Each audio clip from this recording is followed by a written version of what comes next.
"Just kill me fast," she said, and the mountain man opened the blanket and was stunned silent.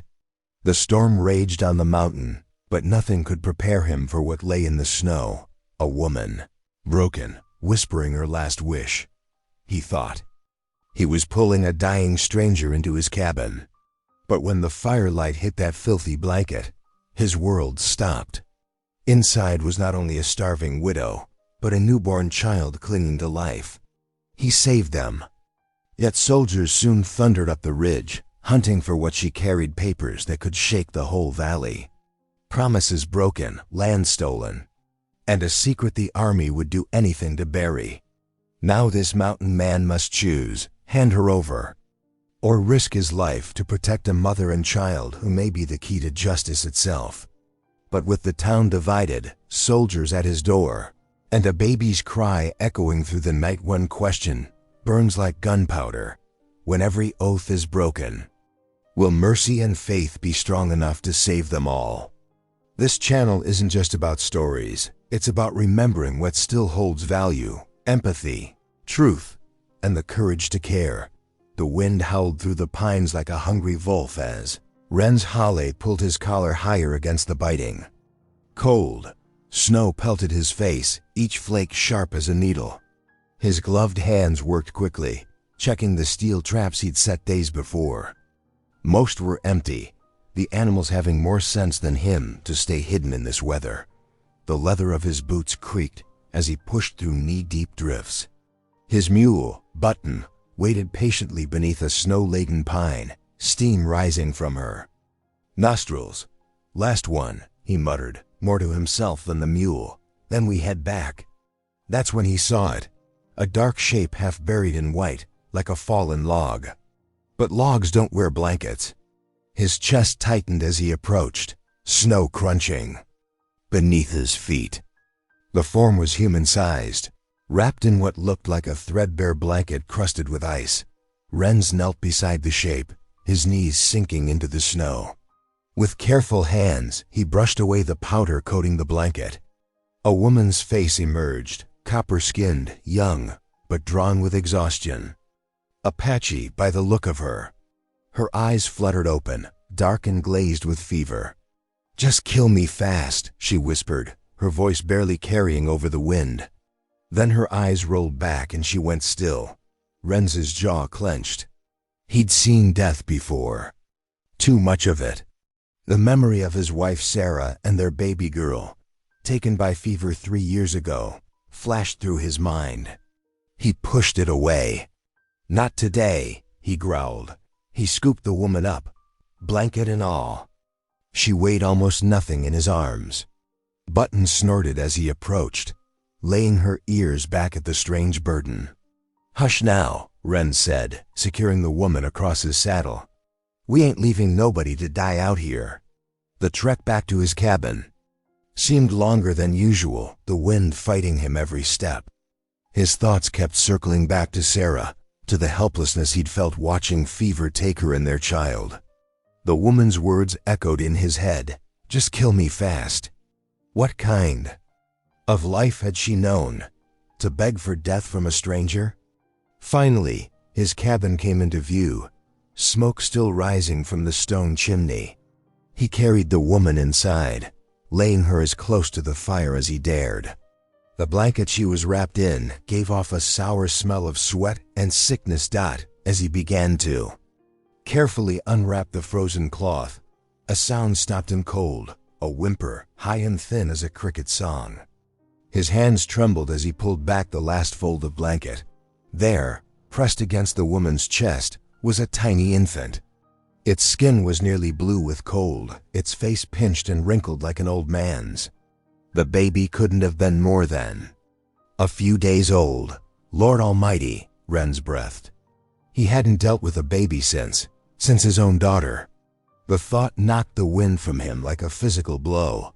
The infant whimpered again, weaker this time. Renz forced himself to move, to think. Both mother and child needed warmth, and fast. He stoked the fire until it roared, then pulled every blanket he owned from his chest, laying them over the pair. His hands shook as he heated water for willow bark tea, his mind racing. What was an Apache woman doing this far up in the mountains? Alone with a newborn? Where was her people? And what in God's name was he supposed to do with them? He'd lived alone these past 3 years for a reason. After Sarah and the baby died, he'd sworn off human connections. Up here in the high country, there was no one to lose, no one to fail. Just him, Button, and the quiet of the mountains. But now, watching the infant's chest rise and fall with shallow breaths, he knew his solitary life was about to change. Whether he wanted it or not, these 2 lives were in his hands. The woman stirred slightly, her face twisted with fever. The baby made another weak sound, searching blindly for nourishment. Renz ran a hand over his face, feeling the rough scratch of his beard. "Well," he said to the quiet cabin, "reckon this changes things."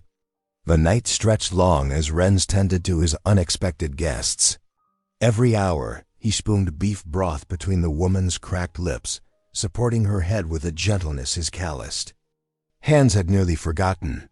The infant, wrapped in one of his cleanest shirts, whimpered constantly, a sound that pierced straight through his carefully built walls. "Easy there, little one," he murmured, cradling the tiny bundle. The words felt strange in his throat, unused to speaking after so many silent years. The baby's skin felt cool to touch, despite the roaring fire. Renz knew enough about babies, more than he cared to remember, to know that wasn't good. He kept the fire stoked high, feeding it precious wood from his winter store. The woman tossed in fever dreams, muttering words he couldn't understand. Sometimes she'd reach out, searching for something or someone. Each time, Renz made sure to place the infant close enough for her fingers to find him.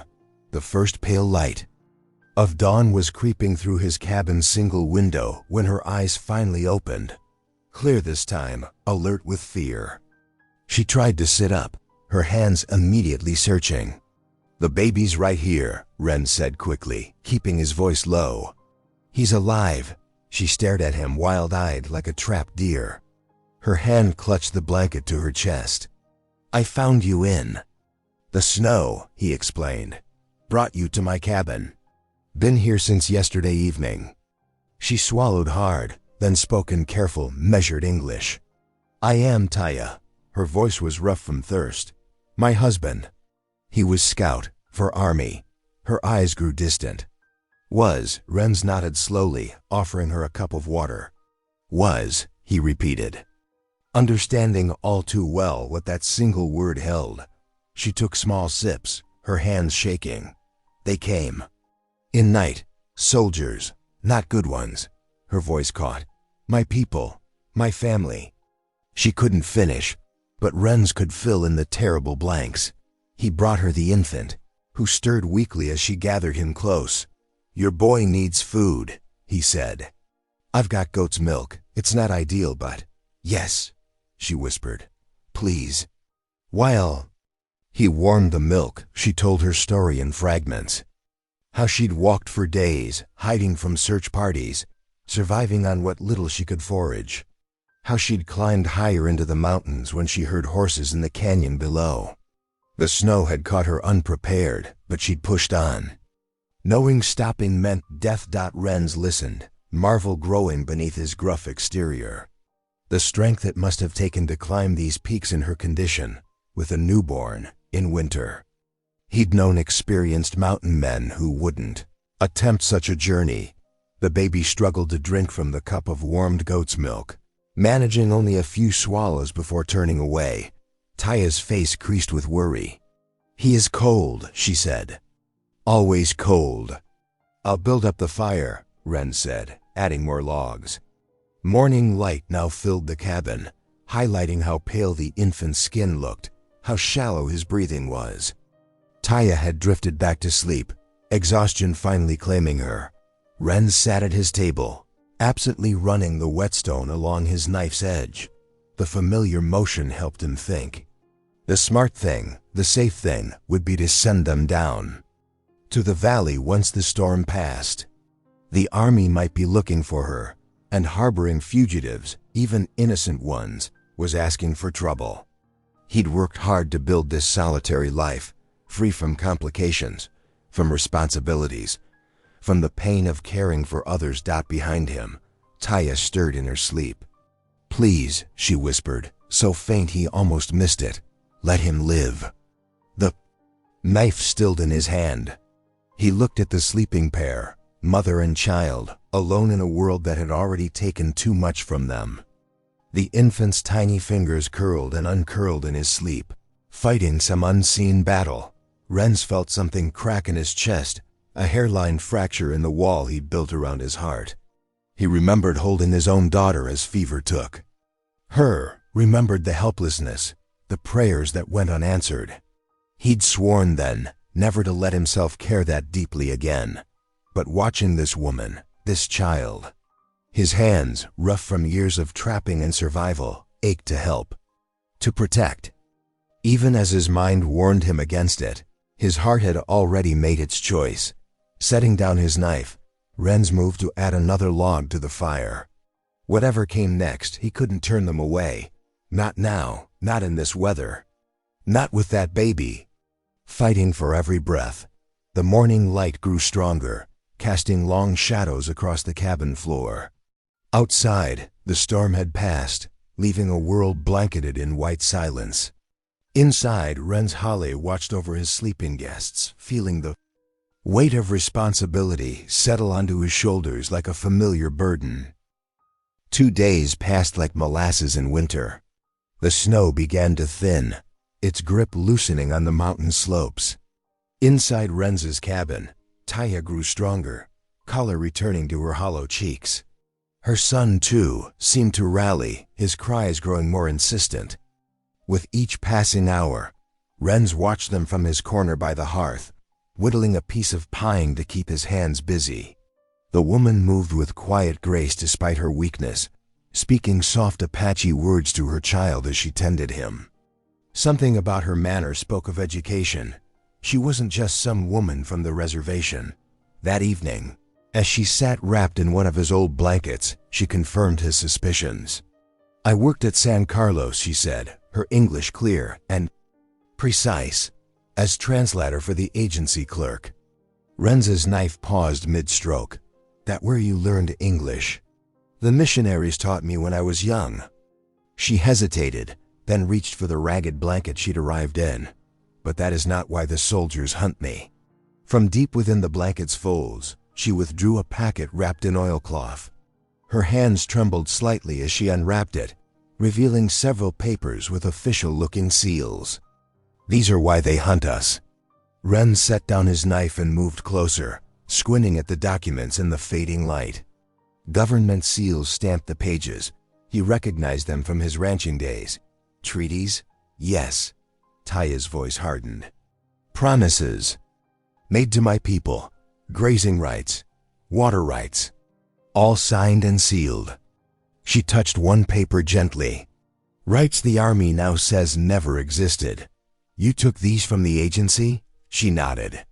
"When they came to drive us off our lands promised in these very papers, I knew I had to save them, proof of their lies." Renz picked up one document, studying the formal language.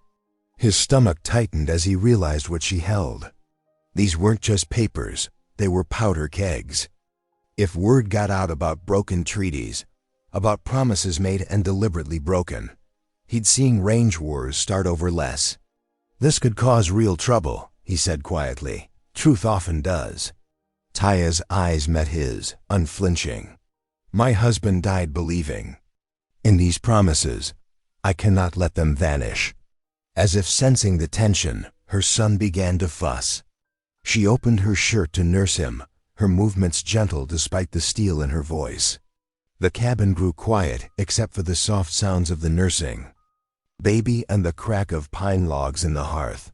Then, hoofbeats, Renz's head snapped up. He moved to the window, his body tense. Through the gathering dusk, he made out 3 riders approaching along the ridge trail. The last light caught brass buttons and rifle barrels. "Cavalry," he hissed. "Quick, there's a cellar." He yanked up. The trapdoor hidden beneath his bearskin rug, revealing a small storage space below. Taya gathered her son and the documents without a word, climbing down into the darkness. Renz lowered the door just as boots thudded on his porch. A sharp knock. "Hello, the cabin." Renz took 2 breaths to steady himself, then opened the door. 3 soldiers stood there, their horses stamping in the snow behind them. The corporal in front looked trail-worn and irritated. "Evening," Renz said, keeping his voice neutral. "Something I can help you with?" "Looking for a runaway," the corporal said, a patchy squaw with a baby. "Stole some papers from the agency.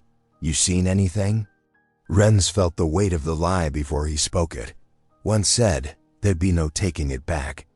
He'd be choosing sides in a fight he'd spent years avoiding. He thought of Taya's eyes when she spoke of her husband, of the tiny son fighting to live, of promises made and broken. "Been tracking my lines these past days," he said, his voice steady as stone. "Haven't seen a soul." The corporal's eyes narrowed, studying the cabin behind Renz. "Mind if we look around?" "Actually, I do mind." Renz filled the doorway with his frame. "Got nothing to hide, but my cabin's my own." A tense moment passed. The corporal's hand drifted toward his pistol. But something in Renz's stance, or maybe just the lateness of the hour, made him think better of it. "If you see anything, you're required to report it," he said finally. "That woman's a thief and a troublemaker. I'll keep that in mind." The soldiers wheeled their horses and rode off into the gathering dark. Renz waited until the hoofbeats faded before lifting the trapdoor. Taya emerged, clutching her silent son, her eyes wide with fear and gratitude. "They're gone," Renz said simply. "You lied for us. It wasn't a question. Reckon I did." He moved to rebuild the fire, his mind already turning over what this choice would mean. He'd cast his lot with her now, for better or worse. The thought should have troubled him more than it did. Morning crept over the mountain peaks, painting the snow-laden pines in pale gold. Inside the cabin, silence hung thick as winter fog. Renz stood at the window, watching for any sign of returning patrols.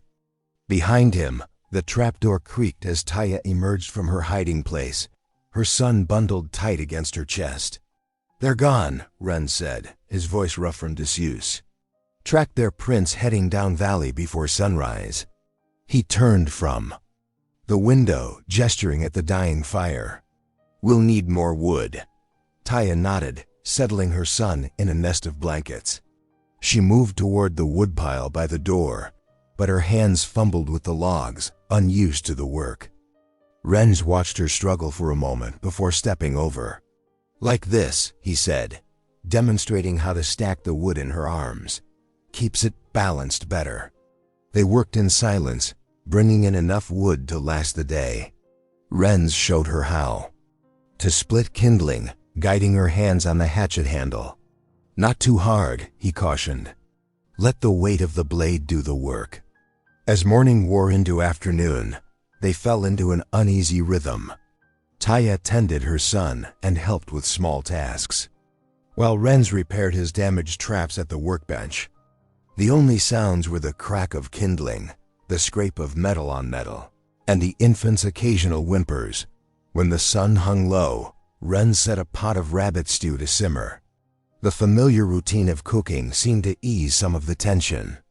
Steam rose from their bowls as they sat on opposite sides of the hearth, the baby sleeping nearby. "Had a family once," Renz said suddenly, his eyes fixed on the flames. "Wife and a little girl, no bigger than your boy there." He stirred his stew, watching the chunks of meat swirl. "Fever took them both, 6 years back. Couldn't stand the ranch after that. Too many memories." He glanced up, meeting Taya's steady gaze. "That's why I came up here. Figured the mountains wouldn't ask nothing of me." Taya was quiet for a long moment, her bowl forgotten in her hands. "My husband," she said softly, "he believed in peace between our peoples. Became a scout for the cavalry. thinking he could help both sides understand each other. Her voice caught. They shot him down when he tried to stop them driving us from our lands, said he was interfering with orders. The fire popped, sending sparks up the chimney. Their different griefs hung in the air between them, separate but somehow touching, like shadows meeting at dusk. The infant stirred, his face scrunching up in preparation for a cry. Before Taya could move, Ren set down his bowl and lifted the child, cradling him awkwardly but gently. He began to rock, a slow, steady motion that seemed to come from somewhere deep in memory. "My Sarah used to sing to our little one," he said quietly. "I never learned the words, just watched them together in the lamplight." The baby settled against his chest, tiny fingers curling into his shirt. Taya watched them, something soft crossing her face. "Perhaps," she hesitated, then continued, "perhaps it was God's hand that led us here, to your cabin." Her voice grew stronger. "So my son might live." Ren's rocking faltered. He hadn't thought about God since the fever took his family. Faith had seemed as distant as the stars, as unreachable as his lost happiness.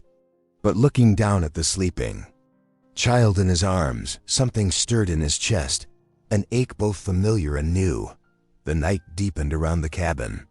Taya spread her blankets near the fire, taking her son from Ren's arms with a murmured thank you. Ren settled into his chair, intending to keep watch.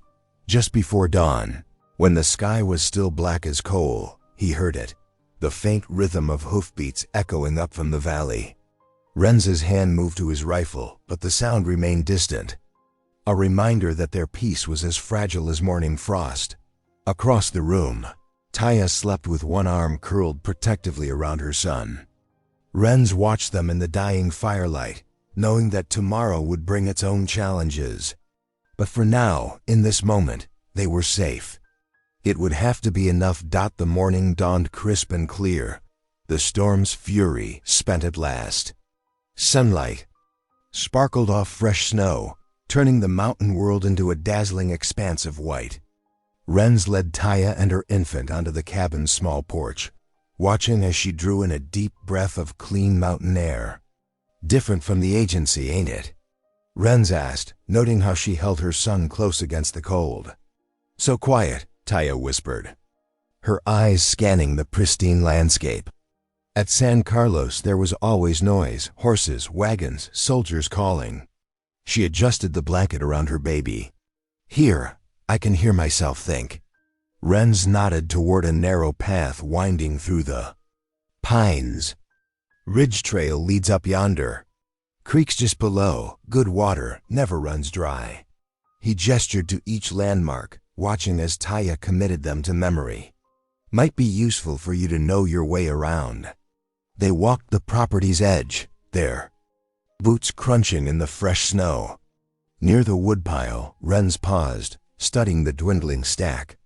"Need to lay in more before night comes," he said, reaching for the axe. "Best you learn too." He demonstrated the proper stance, showing her how to grip the handle and swing with controlled force. Taya watched intently, then handed her sleeping son to Ren. Her first attempts were awkward, the axe glancing off the logs more often than splitting them. "Like this," Ren said, adjusting her grip. "Let the weight of the head do the work. Don't force it." After an hour, Taya's hands were red and beginning to blister, but a small pile of split wood testified to her progress. She flexed her fingers carefully, wincing. "That's enough for now," Ren said, noticing her discomfort.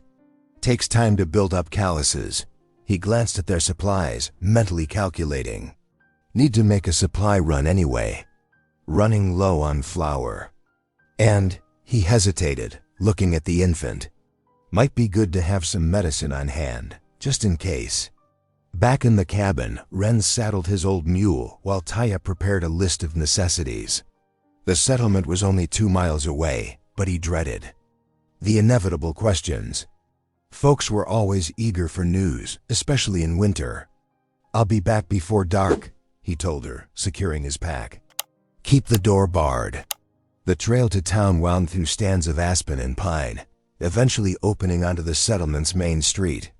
Renz tied his mule outside the general store, straightening his coat before entering.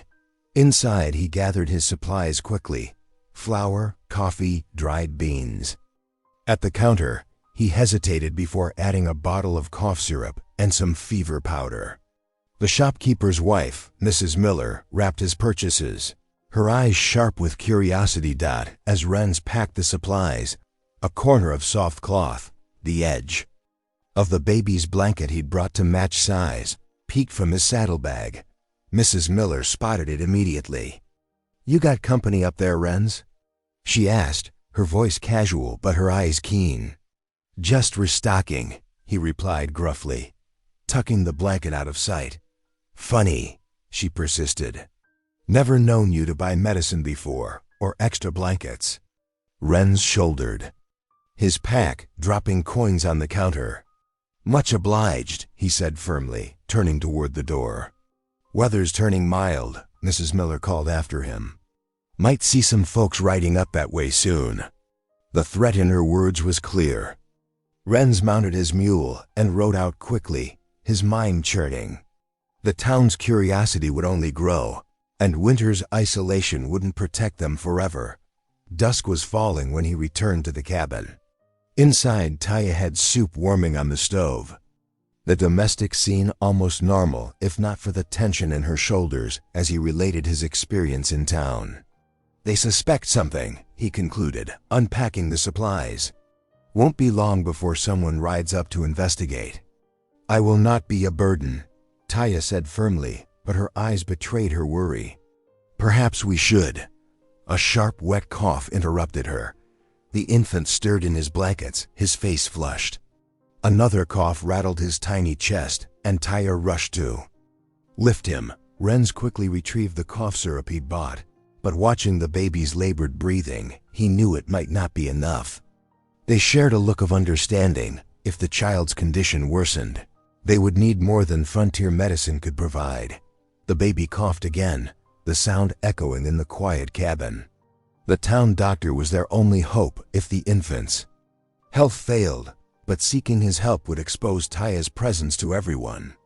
The same people who would turn her into the cavalry without hesitation. Taya pressed her lips to her son's forehead, checking for fever.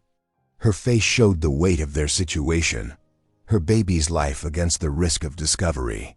She looked at Renz, her expression torn between a mother's fear and a fugitive's caution. Dawn brought no relief to the infant's labored breathing. Each tiny wheeze cut through Renz like a knife as he paced the cabin floor, watching Taya try to comfort her struggling son. The morning light revealed the baby's face flushed with fever, his small chest working too hard for each breath. Renz stood at the window, conflict etched deep in his weathered face. The sound of another wheezing cough made his decision. "We're going to town," he announced, already reaching for his coat. "Can't wait this out anymore." Taya looked up sharply, fear crossing her features. "The people there won't let a baby die," Renz finished firmly.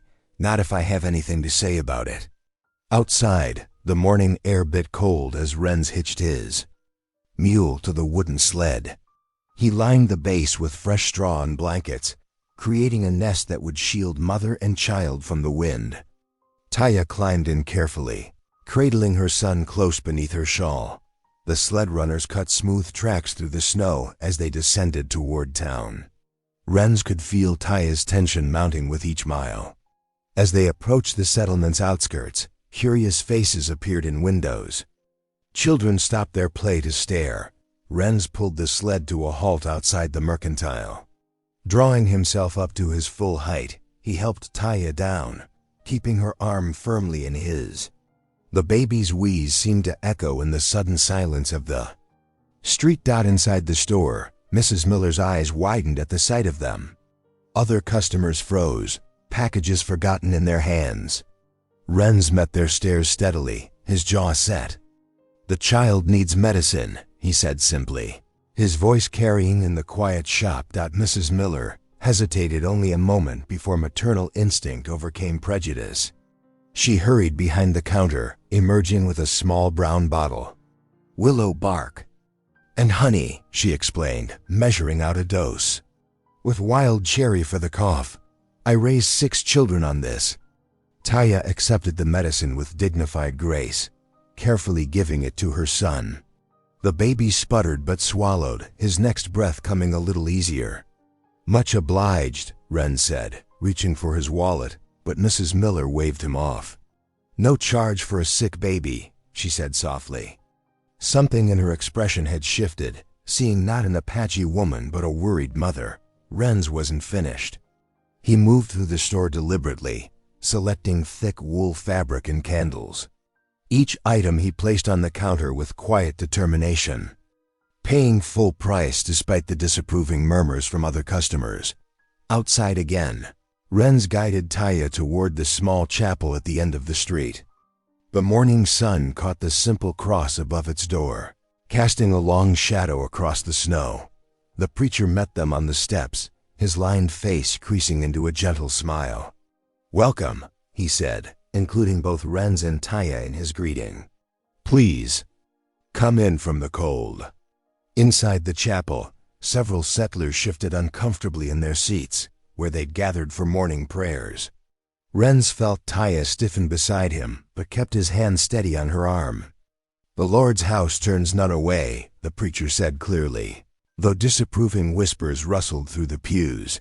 They stayed only long enough for a brief prayer over the infant, but Wren's made sure everyone saw him drop coins in the collection box before they left.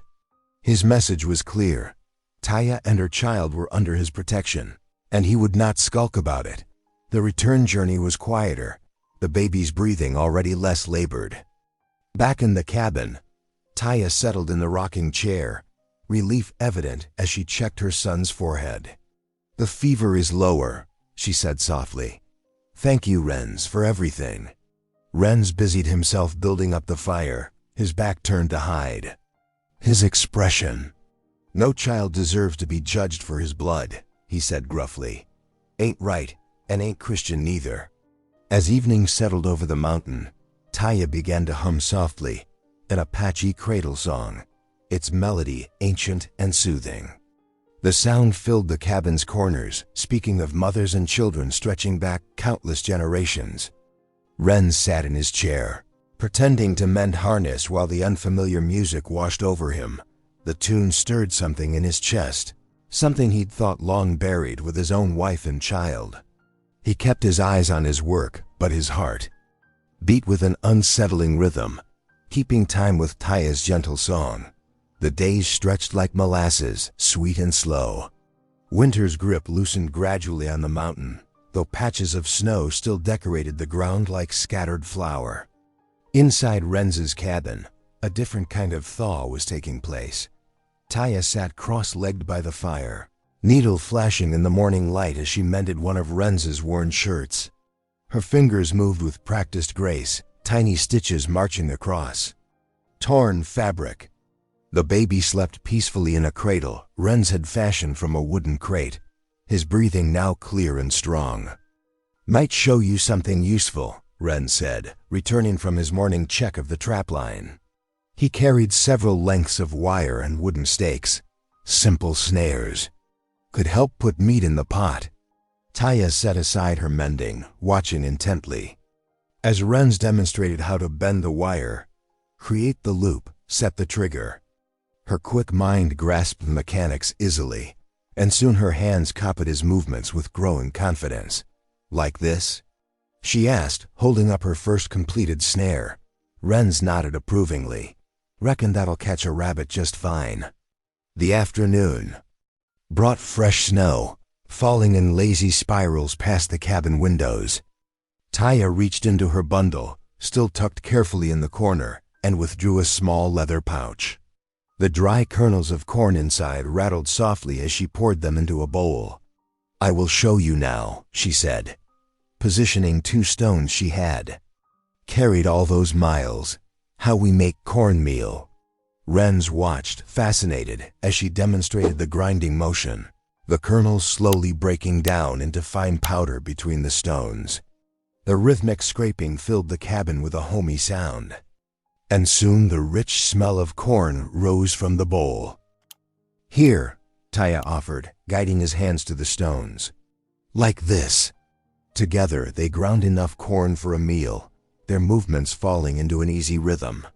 When Taya mixed the meal with water and patted it into cakes, Renz added strips of dried venison to the plate. They ate together at his rough-hewn table, sharing food and quiet companionship as equals. The peaceful afternoon was interrupted by voices outside. Renz tensed, but the calls were friendly enough. Settlers from town, Thompson and his wife Sarah, along with young Brady from the mercantile. "Thought we'd stop by to trade," Thompson called out as Renz opened the door. His eyes darted past Renz to where Taya stood near the fire, curiosity plain on his face. "Come in then," Renz said gruffly, though his stance remained protective.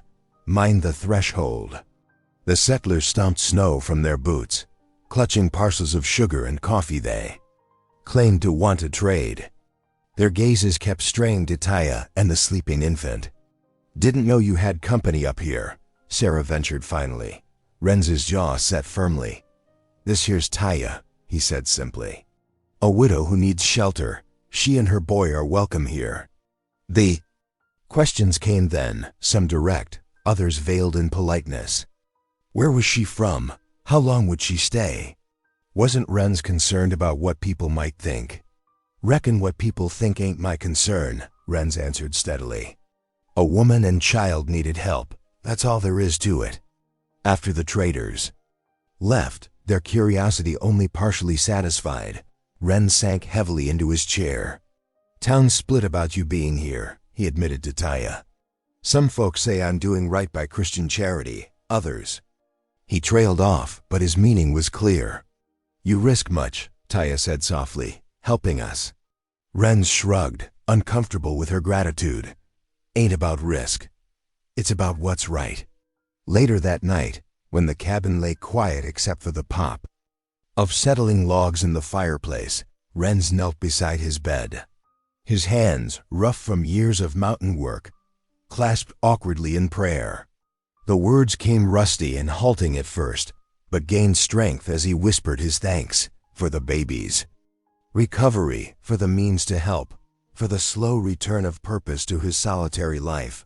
A soft sound made him glance up. Taya stood in the shadows by the cradle, watching him with an expression of gentle understanding. Their eyes met in the dim light, and something passed between them, recognition of shared faith. Though expressed in different ways, Renz cleared his throat gruffly and rose from his knees, but the peace of prayer lingered. For the first time in years, he felt the weight of isolation lifting from his shoulders, replaced by something warmer. Something like hope. The morning sun battled through pewter clouds, warming the mountainside enough to turn packed snow into gray slush. Renz stood at his cabin door, watching rivulets of snowmelt trickle down the path. The soft dripping sound marked winter's slow surrender to spring. Inside, he cleared his throat. "Reckon we ought to attend service today." Taya looked up from where she sat nursing the baby, her eyes wide with surprise. "The chapel? In town?" "Folk need to see us living proper," Renz said. "Can't hide forever up here." Taya's fingers traced her son's cheek as she considered. Finally, she nodded. "Yes, we must show ourselves with dignity," they prepared carefully. Renz brushed his coat and trimmed his beard, while Taya wrapped herself in the plainest of her shawls, the dark wool making her look like any frontier widow. She swaddled the baby in clean cloth, tucking him close against the damp morning air. The wagon wheels cut through slush as they made their way down the mountain. Renz handled the reins with care, mindful of the muddy spots where snow had melted. Neither spoke much, both feeling the weight of what they were about to do. The log chapel sat humble against the sky, its small cross reaching toward heaven. As Renz helped Taya down from the wagon, heads turned. Whispers rustled through the gathering crowd like wind through dry grass. Some faces showed curiosity, others disapproval. But Preacher Miller stepped forward, his weathered face creasing into a warm smile. "Welcome, welcome," he said, extending his hands to them both. "Every soul is precious in the Lord's house." He bent over the baby, making a gentle sign of blessing. "May God watch over this little one." Inside, they sat in a back pew. The wooden bench felt hard beneath them, but Taya held herself straight and proud. When the congregation rose to sing, their voices lifted in familiar hymns, she closed her eyes. Her lips moved in silent prayer, speaking Apache words of gratitude and supplication to the same God the settlers praised in English. Renz found himself watching her more than following the service. Something in her quiet devotion touched him deeply, reminding him of his own lost faith, now slowly returning. After the final Amen, a woman approached them. Her gray hair was tucked neatly beneath a bonnet, and laugh lines crinkled around her eyes. "Mrs. Palmer," she introduced herself. Softly, "I keep goats up past the creek." She pressed a cloth-wrapped bundle into Taya's hands. "Fresh milk for the little one, and some clean cotton scraps that might be useful." Taya's eyes glistened. "Thank you," she whispered.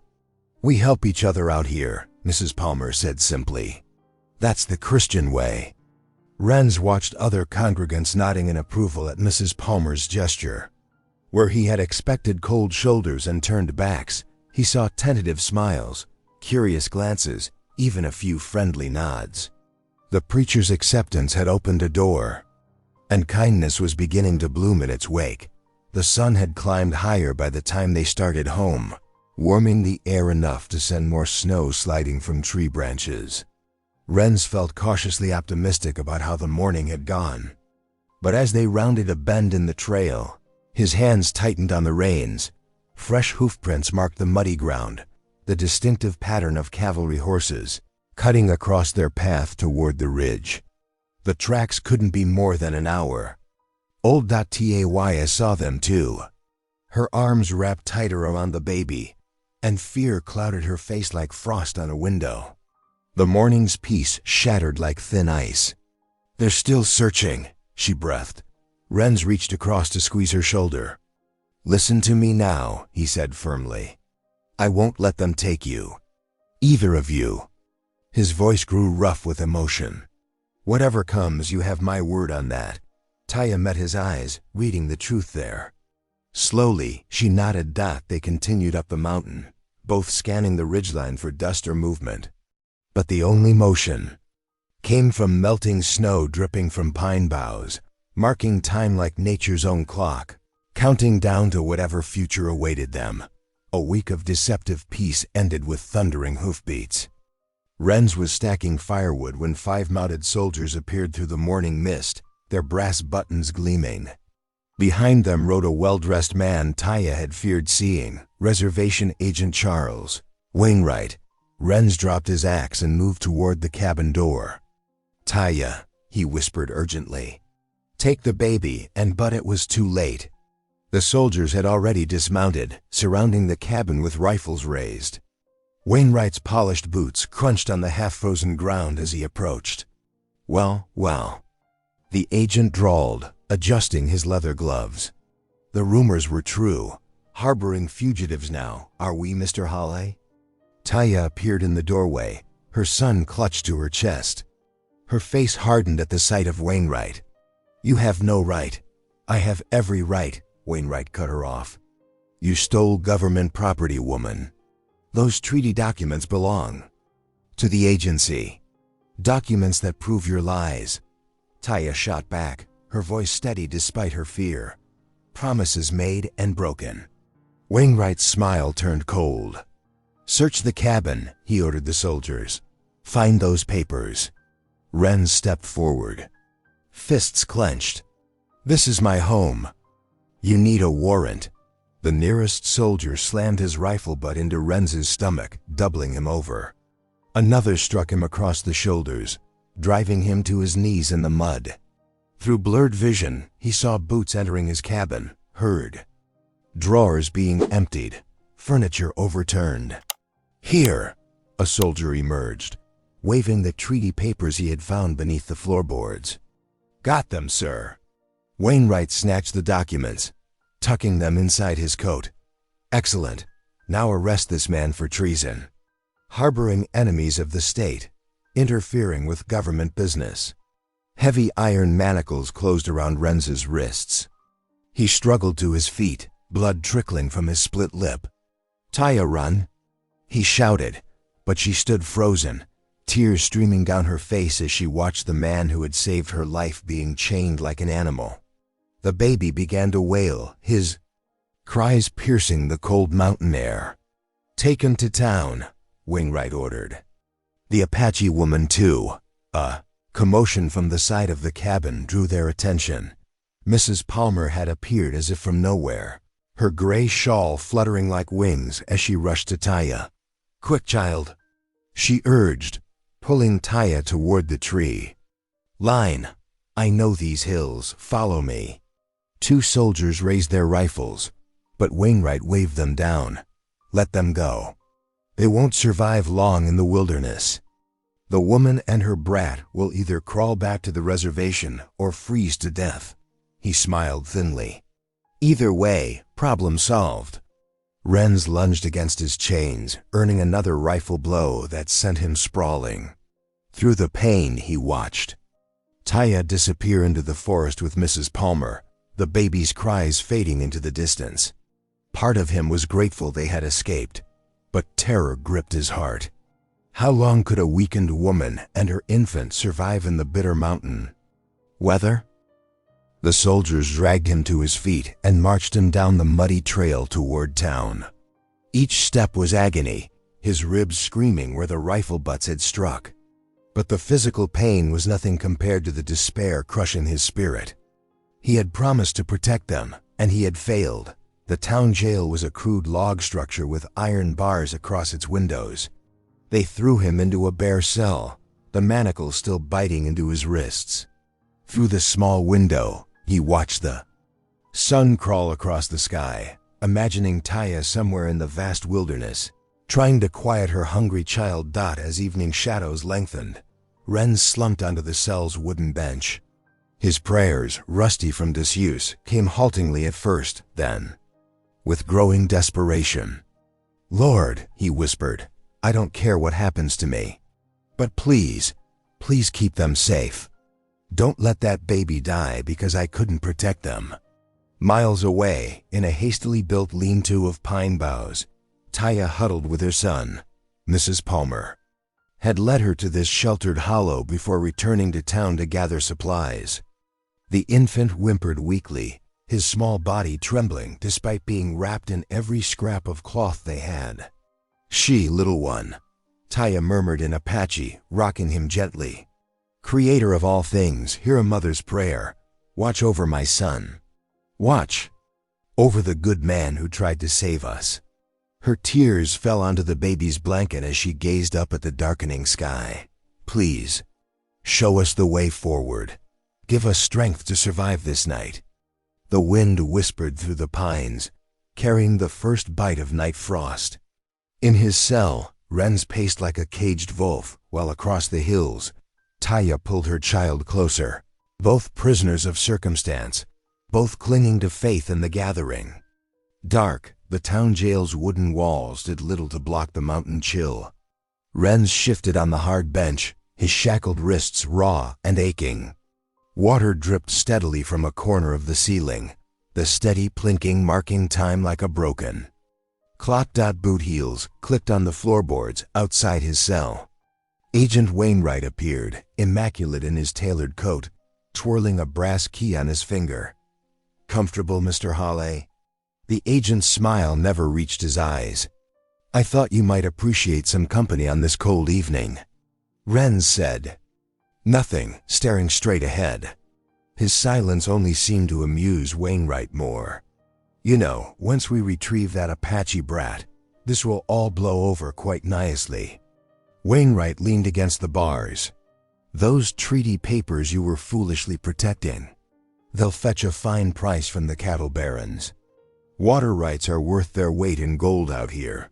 Renz's muscles tensed, but he kept still. The agent continued, his voice dripping with satisfaction. Of course, the mother won't survive long in this weather. Nature will solve that problem for us. And once the child is placed in proper Christian care, well, he straightened his cuffs. The land will be free for those who know how to use it properly. God sees what you're doing, Renz growled, finally breaking his silence. Wainwright laughed. God, out here, Mr. Hawley, money speaks louder than prayer. Miles away, Taya struggled through deepening snow, her son bundled against her chest. The wind cut through her thin clothes like knives.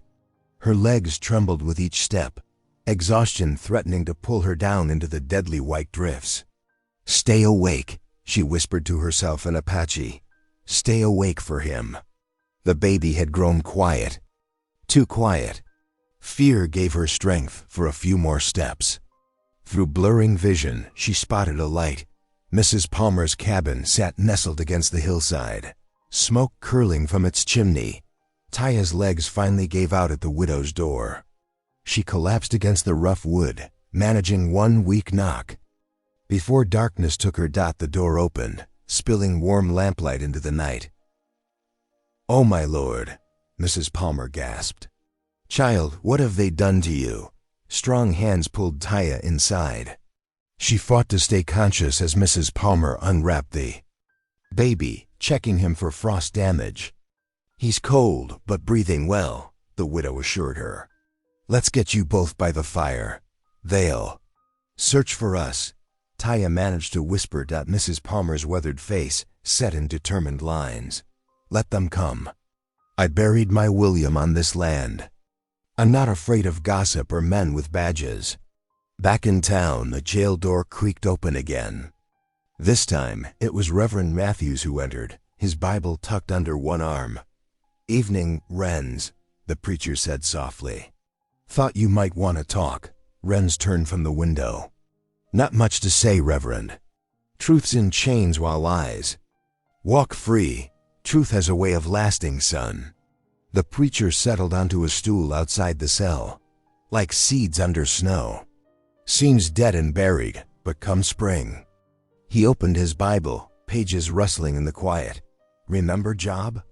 Everything taken, yet his faith endured. Job didn't have an infant's life depending on him, Renz said bitterly. No, but like you, he learned that standing for what's right often comes at a cost. The Reverend's kind eyes met Renz's. God sees that cost. And he doesn't forget.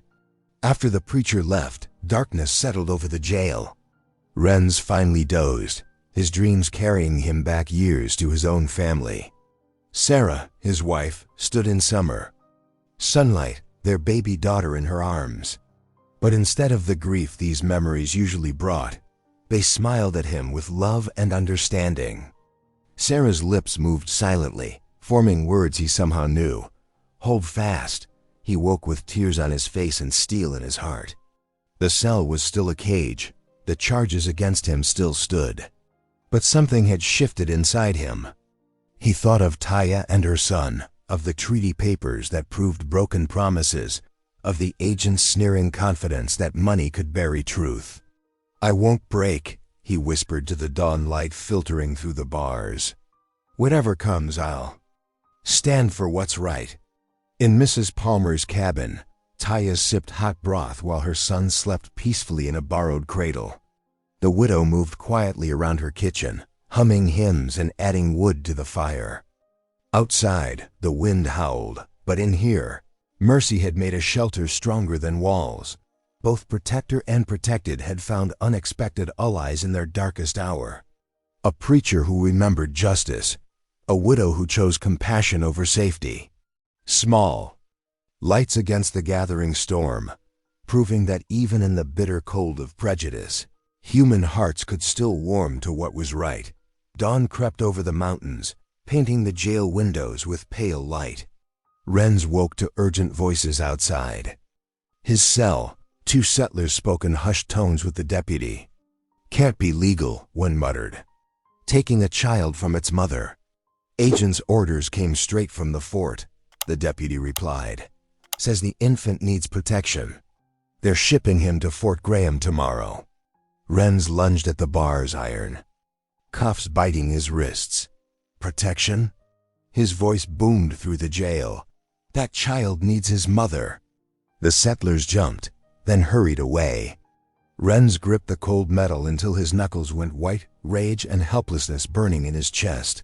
Miles away at Mrs. Palmer's cabin, Taya paced the wooden floor, her son cradled close. Morning light streamed through frost-covered windows as she considered her dwindling options. "I should run," she said, switching between Apache and English in her distress. "Take him north, maybe, into the high country." Mrs. Palmer stirred a pot of morning porridge, her movements steady and sure. "And freeze to death or starve?" She shook her head firmly. "No, child. Running marks you guilty in their eyes. They already think me guilty." Taya's voice cracked. "A thief, a traitor. Then stand before them." Mrs. Palmer ladled porridge into bowls, her weathered face determined. "Show them a mother's courage. Show them your truth." The widow set down her spoon and straightened her apron. "There's to be a gathering at the chapel this afternoon.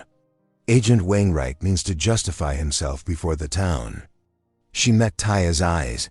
"I will ride with you. Together we face what comes." Taya looked down at her sleeping son, touching his soft cheek. "You would risk that? For us?" "I have lived here 30 years, Mrs. Palmer said quietly. "Built a life. Buried a husband. If I cannot stand for what's right in my own town, then what am I worth?" The morning passed in tense preparation. Mrs. Palmer helped Taya wash and mend her clothes, making her presentable for the gathering. They wrapped the baby in clean blankets, praying he would stay quiet when needed. In his cell, Renz heard the town stirring with unusual activity. Boots hurried past his window. Voices called about the afternoon meeting. He knelt in a patch of sunlight, hands clasped. "Lord," he whispered, "let them hear truth today. Not greed, not fear, truth." By mid-afternoon, cavalry soldiers took positions around the chapel. Their rifles gleamed in the winter sun. Inside, settlers filled the rough wooden pews, their breath visible in the cold air. Agent Wainwright stood at the pulpit, elegant in his government coat. His smile was practiced as he arranged his papers, waiting for the crowd to settle. Mrs. Palmer guided her wagon along the back trail to the chapel. Taya huddled low beside her. They waited in the shadows until the agent began speaking, then slipped through the rear door. They settled into the last pew, unnoticed in the crowd's attention to Wainwright. "Good people," the agent's voice filled the chapel. "We face a serious matter. A tribal woman has stolen government documents. A respected mountain man harbored her, defying law and order." Murmurs rippled through the gathered settlers. Wainwright held up the treaty papers. "These documents contain sensitive information about water rights and grazing lands. Information that could incite unrest if misused." He paused for effect. "And now, a helpless infant is caught in this web of deception. As your agent, I must act. The child will be taken to Fort Graham, where proper Christian care awaits." Mrs. Palmer squeezed Taya's hand as the young mother trembled. The baby stirred but stayed quiet, as if sensing the need for silence. "We cannot allow lawlessness," Wainwright continued. "Cannot let tribal sympathizers threaten the peace we've built. The woman will be returned to the reservation. Mr. Hawley will face charges. Order will be restored." In his cell, Renz pressed his forehead against the cold bars, praying harder than he had in years. He pictured Taya's fierce dignity, her son's innocent face. Somewhere in town, they waited for judgment. He could only hope the settlers' hearts would see past Wainwright's smooth lies. The agent gripped the pulpit, his voice rising. "Tomorrow, soldiers will escort the child to safety. Anyone harboring the mother will face serious consequences. I trust you all understand what must be done." Taya clutched her baby closer, her heart pounding. Mrs. Palmer's arm stayed steady around her shoulders as the chapel filled with uncertain whispers. The confrontation they had dreaded was now at hand. Soon, Taya would have to choose: remain hidden and lose her son, or stand before these people and trust in God's mercy. Through the chapel's high windows, dusk began to gather. The winter sun painted the glass in deep purple and gold, like a reminder that even the darkest day must end. One way or another, the chapel's wooden walls seemed to close in as more townsfolk crowded the narrow benches. Oil lamps cast flickering shadows across worried faces.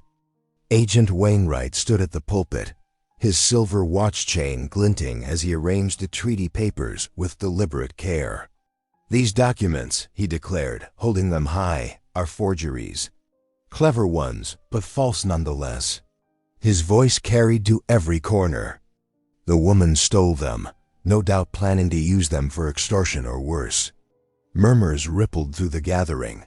Mrs. Palmer felt Taya tremble beside her in the back pew, but the young mother kept her head high. "The charges are grave," Wainwright continued. "Theft of government property, conspiracy against the United States, and Mr. Hawley," he paused for effect, "harboring a fugitive, aiding in treason." The chapel door creaked open. 2 soldiers marched Renz Hawley inside, his wrists bound. His face was bruised, his clothes dirty from the cell, but his eyes burned steady. They forced him onto a front bench. "We cannot allow," Wainwright began, but movement near the altar interrupted him. The preacher rose slowly, his worn Bible clutched in weathered hands. "Agent Wainwright," he said, voice quiet but firm, "the Lord's house demands fairness. If accusations are made here, let defense be heard as well." "This is a government matter," Wainwright snapped, "not a church concern. Every soul's truth is God's concern." The preacher opened his Bible, "and his house offers sanctuary to all who seek justice." Before Wainwright could respond, a small figure stood in the back of the chapel. Taya, with her infant son wrapped close, stepped into the center aisle. Gasps and whispers rushed through the crowd like wind through pine needles. Mrs. Palmer rose beside her, chin lifted in quiet defiance. Together they walked forward, past the staring settlers, past the soldiers who gripped their rifles tighter. Taya stopped before the pulpit. In the lamplight, her face showed exhaustion but no fear. The baby stirred against her chest, making small sounds that echoed in the sudden silence. "I will speak," she said, her English careful but clear. "About these papers, about my husband, about truth." Wainwright's face darkened. "Guards, let her speak." The preacher's voice cracked like summer thunder. Taya shifted her son gently and faced the gathered town. "My husband was Apache scout. Served Army faithful 3 years. Killed by mistake. In night raid." Her words fell like stones in still water. "Before dying, he saw water rights being sold. Land promised to our people, given to others for money." She gestured to the papers Wainwright held. "Those show promises made, signed by government men. My husband died trying to prove truth. I took papers to save them, not steal." Her voice strengthened. "Ran not from law, but for law, for justice, for my son's future." The baby whimpered softly. Taya soothed him with gentle Apache words before continuing. "I ask only what was promised: water for crops, land for grazing, peace for my child to grow." Settlers leaned forward, studying her face. The raw honesty in her voice seemed to touch something deep in the chapel's hushed air. "She lies," Wainwright cut in. "These documents are worthless. Those papers bear government seals," Renz called out, straining against his bonds. "True ones, the agent knows it. That's why he fears them being shown." "Silence him," Wainwright ordered, But the preacher stepped between the soldiers and Renz. "Truth fears no light," the old man declared. He held his Bible high. "We make promises. Before God and man, treaties are such promises. To break them breaks faith itself." His stern gaze swept the chapel. Who are we, if we cannot honor our word? What do we teach our children about justice? The townsfolk stirred uneasily. Mrs. Palmer's steady presence beside Taya seemed to grow stronger as heads nodded among the Hmong. "Settlers, I have watched this woman," Mrs. Palmer spoke up. "Seen her gentle strength, her love for her child, her respect for our ways, even as she holds to her own." She straightened her apron. "Is this not what we all want? To live in peace, raise our children, work honest land?" Whispers passed between the benches. Farmers' wives studied Taya's protective embrace of her son. Men who worked the land frowned thoughtfully at mentions of water rights and broken promises. Preacher's voice rose again, steady as a mountain stream. "Promises before God are sacred, whether sworn in church pews or signed on government papers." He touched the Bible to his heart. "We cannot claim to serve him while allowing injustice to prosper." Taya stood silent now, her dignity speaking louder than words. The infant's soft breathing mingled with the crackle of lamp wicks and the settling of old timbers. In that quiet moment, something shifted in the chapel air, like spring ice breaking, or dawn pushing back the dark dot. The tension in the chapel snapped like a dry twig. Voices erupted from every bench, filling the air with shouts and arguments. Fists pounded wooden seats as neighbors turned to face each other. "We can't harbor fugitives," called out one settler, rising to his feet. "That baby nearly died in there." "Care," Mrs. Palmer's voice cut through the chaos. She stepped forward, her gray hair catching the lamplight. "I saw him, weak and burning with fever, while the agency gave out spoiled milk and moldy grain." The infant stirred at the noise, and Taya held him closer. Ren strained against his chains, watching as Mrs. Palmer addressed the crowd directly. "I've been midwife in this valley 20 years, she continued. "That child would be in his grave if the army had their way. Is that the justice we want on our conscience?" Her words settled heavy in the air. Several women who had received her help during their own births nodded slowly. "The law must be upheld," Agent Wainwright shouted, but his voice held a note of desperation now. "The law?" The preacher turned to face him. "You swore an oath, Agent, to serve with honor, to protect all people under your care." He gestured to the treaty papers. "Where is your honor in selling promised land for profit?" Wainwright's face reddened. "You dare question federal authority?" "I question any man who breaks faith," the preacher replied calmly. "Before God or government." Old Samuel Tucker, who ran cattle on the North Ridge, cleared his throat. "Reckon we've seen enough fighting," he said slowly. "More blood won't water any grass." "Aye," agreed another rancher. "Better to have peace with neighbors than quarrels over borders." The soldiers glanced uncertainly at each other. Their rifle barrels lowered gradually as more settlers spoke up in support of Taya and Renz. "The child deserves a chance," called Mrs. Miller from the back pew. "And his mother's shown nothing but dignity, despite our cold welcome." Wainwright spluttered, but his threats fell flat against the rising tide of community sentiment. The preacher held out his hand for the treaty papers. "Return what was wrongfully taken," he commanded. "Let justice be done in God's house." With trembling fingers, Wainwright surrendered the documents. A soldier stepped forward to unlock Renz's chains. Taya moved to Renz's side, tears gleaming in her eyes as she placed their son in his arms. The baby cooed, reaching up to touch Renz's bruised face. "Let us pray," the preacher announced, raising his hands, "for healing between peoples, for promises kept, for the courage to choose mercy over fear."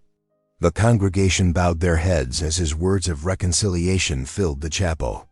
Even those who had argued loudest fell silent, touched by the sight of Renz holding Taya and the child close. Their small family finally standing free and unafraid in the lamplight. Days slipped past like melting snow on the ridge, each one gentler than the last. The mountain air carried a fresh sweetness, as if the land itself celebrated the peace that had settled over the valley. Wrens sat on a weathered stump, showing Taya how to twist wire for the broken fence. Their breath formed small clouds in the crisp winter morning. The baby lay bundled nearby in a cradle fashioned from a sturdy wooden box, lined with soft blankets. Donated by Mrs. Palmer. "Hold it steady now," Wrens instructed, his voice carrying none of its former gruffness. "That's the way." Taya's fingers, though still tender from work, moved with growing confidence. Sunlight glanced off the snow around them, turning the world into diamond sparkles. Their simple task felt like something more a building of home. Not just fence. Yesterday, the Miller family had brought over fresh baked bread and garden vegetables preserved from fall. The day before, it was Mrs. Tucker with a bundle of cloth for new baby clothes.